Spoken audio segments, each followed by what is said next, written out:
All right. Hello again, adventurers, and welcome to another exciting daily vlog. Sorry, I had any way. Um, this is the daily vlog 2025 number 99, and today I feel like dung, but some stuff was announced by Critical Role. I wanted to talk about it, give people the heads up. So let's let's talk about this. So I think yesterday there was like this super mysterious post talking about the new show that was going to be coming to Critical Role. It was called Thresher. And immediately, D&D YouTube started theorizing, oh, Critical Role's making a new game system, and it's going to replace everything. It's not what it is. An official announcement came out, and there is now a page on the Critical Role website actually describing what Thresher is. And effectively, what Thresher is, it is a limited series. It's only going to be two episodes. It is going to air on Thursdays. So this is going to be more of the hiatus stuff while we're waiting on a campaign for Critical Role. They're just doing a bunch of smaller things. They had the limited series that was done by Brendan Lee Mulligan. Right now they're running Wildlings, which is DM'd by Sam Riegel. And the next thing that they're going to be doing is this Thresher series. So I'll read a little press release, at least the first part of it, to kind of explain exactly what it is. Thresher is a unique world created by Matt Linton and Jacqueline Emerson and homebrewed for gameplay by Jasper William Cartwright, based on Candela Obscura, an Illuminated Worlds game from Darrington Press. So,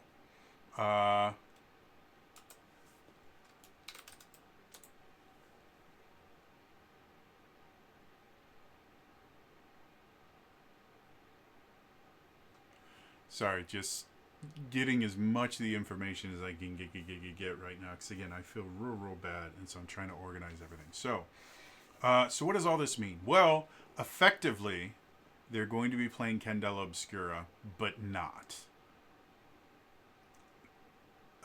This Jasper William Cartwright, which we'll get back to that particular person just a second here, has basically taken Candela Obscura and modified it a bit, probably added a few new rules and stuff like that to make it fit this new thing. But it's effectively going to be Candela Obscura for the most part. I don't know what this Illuminated Worlds game idea is. I'm assuming that means that they're eventually going to leverage the system that powers Candela Obscura into other games, very similar to how the Cypher system has Numenera and The Strange and Gods Will Fall and all those other things, Stars Are Fire. All of those different game systems are still the Cypher system. And it all started with Numenera. There was Numenera first, and then eventually we got the Cypher system. So I'm assuming that's what this Illuminated Worlds, the thing is that's going to be the kind of generic name for the system that powers Candela Obscura. I do own Candela Obscura. I actually have it right there on my shelf. That's Candela Obscura. We're right there. I didn't. I believe I did an in-depth review. If not, I made a video to talking about Candela Obscura, and it's a nice game that was made by theater kids. And what I mean by that is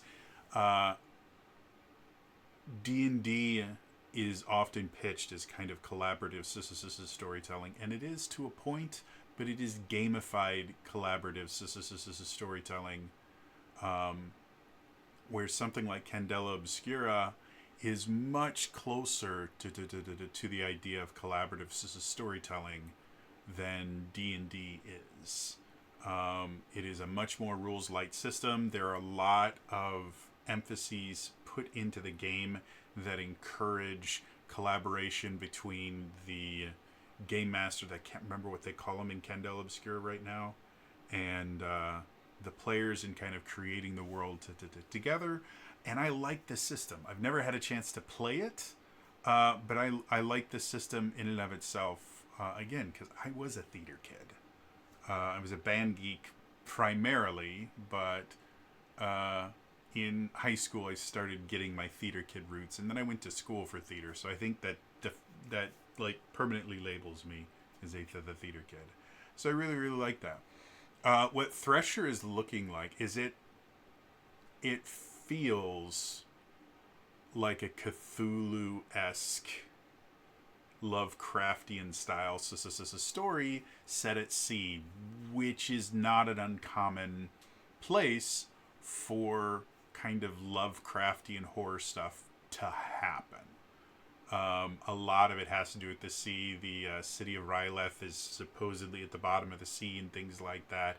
Cthulhu himself sleeps at the bottom of the sea.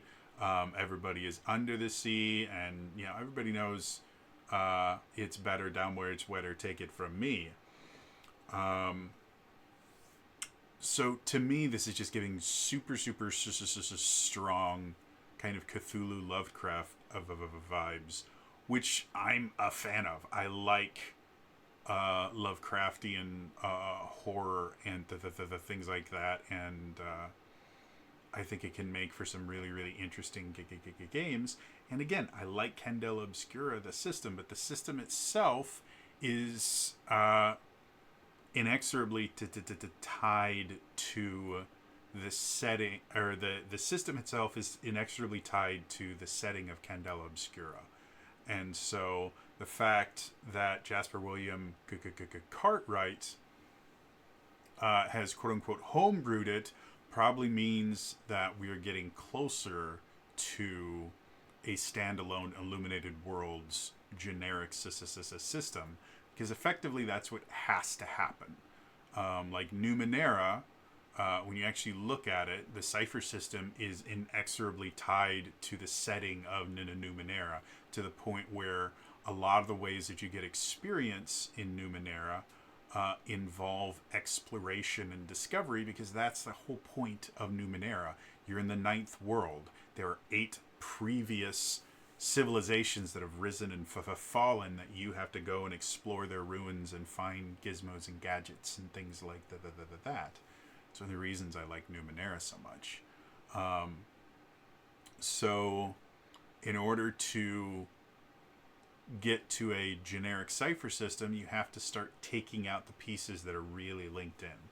So I think this particular live play, which again is only going to last for 2 episodes, I think it's going to give us a really interesting look into what Candela Obscura will look like without Candela Obscura, which I think is really essential. I think for any new TTRPG coming out, you need to have a way to, if you want it to last for a while, you need to have a way to allow people to use it for something other than the kind of default setting, or you have to release something that doesn't have a default setting. Like Fabula Ultima doesn't have a default setting, but something like the Essence 20 system has technically 4 default settings, which are great if you're into Power Rangers, G.I. Joe, Transformers, or My Little Pony. But if you're not into any of those things, trying to turn the Essence 20 system into something that doesn't involve those things is really hard, which is one of the reasons I'm so excited about the Welcome to Night Vale TTRPG, because it's going to be a new take on the Essence 20 system, and it might be the thing that we need to eventually get a generic Essence 20 system, which I think would make Essence 20 significantly more popular in general.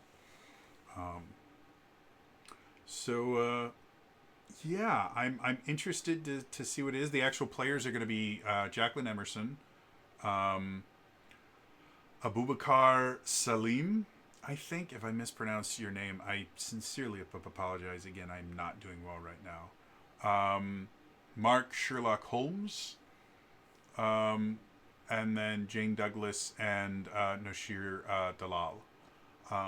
So I know one of those people. I know Holmes. The rest of them I'm not particularly familiar with. However, I mentioned I was going to talk about Jasper William Cartwright.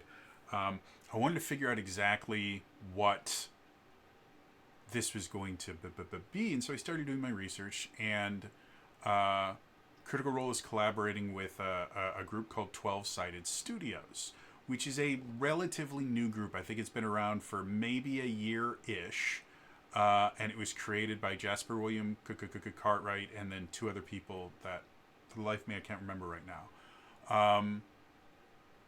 But I went and looked up specifically Jasper William Cartwright, and they actually have some connection with Critical Role. They were part of the cast of the first season of the Reslayer's Take, which was a podcast. If I had to take a guess, I would assume that that podcast had something to do with 12-Sided Studios as well, because they produce podcasts and things like that.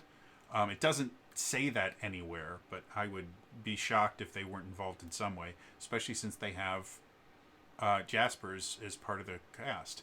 Then I started looking into other things, and I found the reason that the name sounded familiar to me, which is, and this is taken directly from the Critical Role wiki, Jasper founded and hosted the Three Black Halflings podcast that focuses on diversity in tabletop gaming as well as actual play. So why does that sound familiar to me? Well, do you guys remember way back during the OGL debacle, near the end, when one of the executive producers started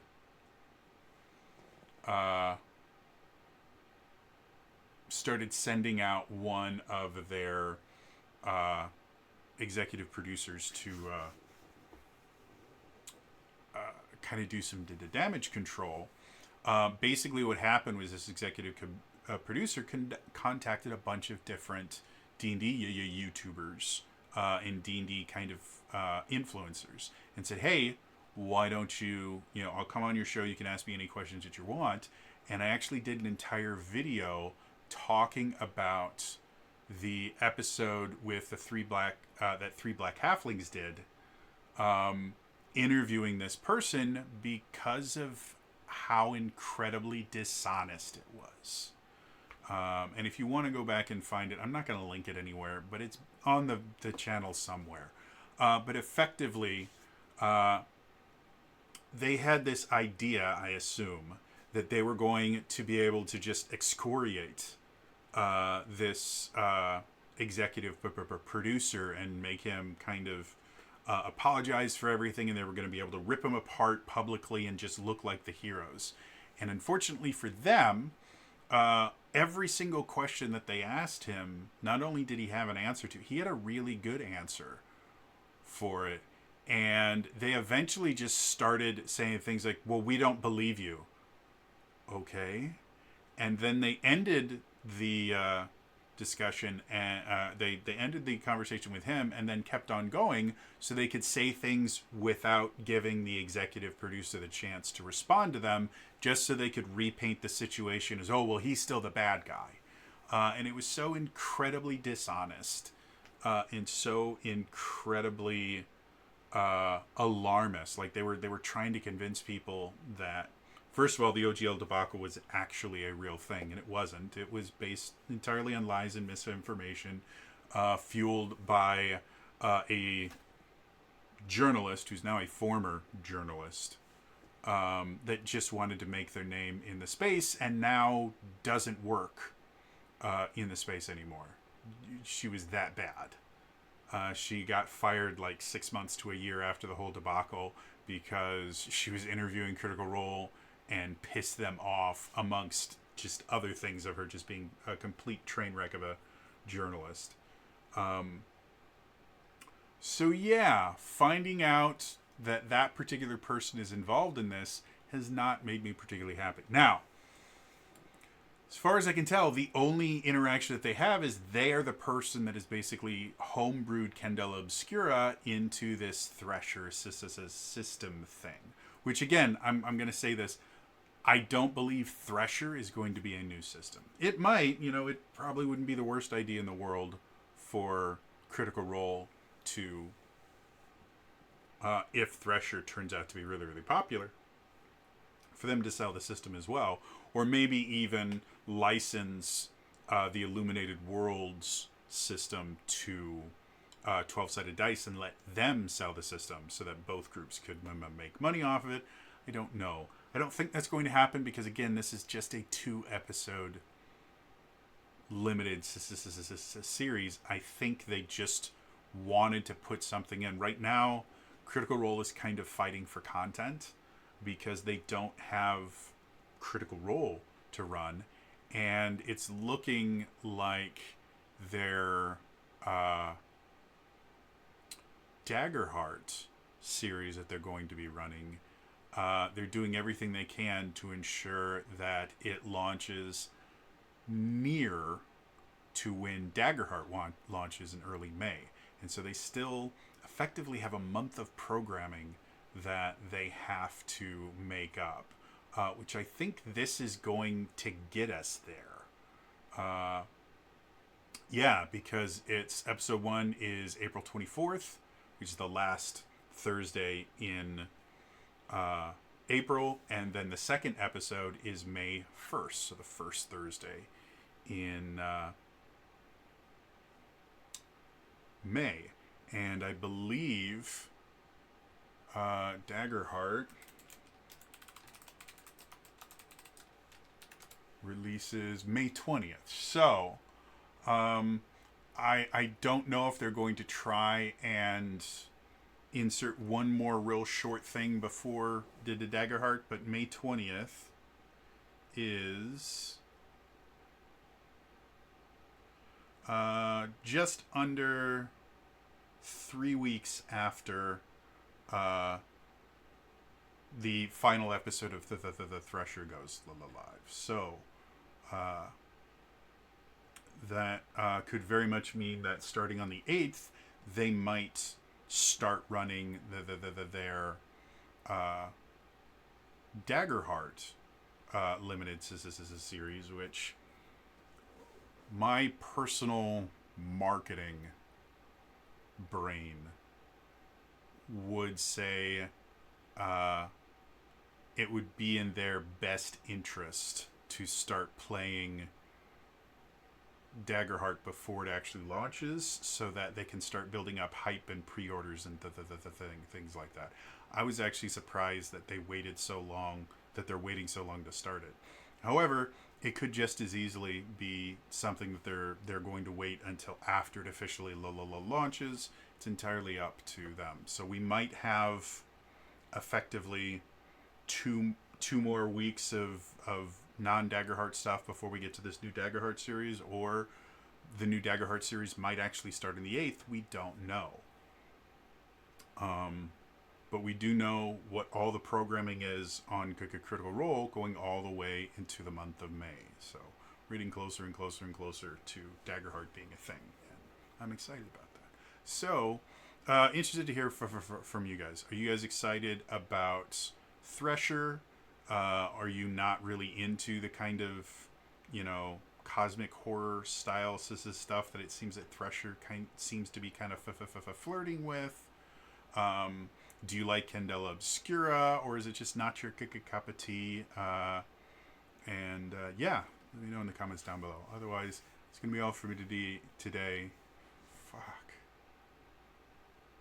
I have been fighting a migraine all day and doing everything I can, and it's just not working. I was hoping to run my game to the night, and I just don't think I can concentrate on it. It's all for me today. And we'll see you guys in the next time. All right. Bye-bye.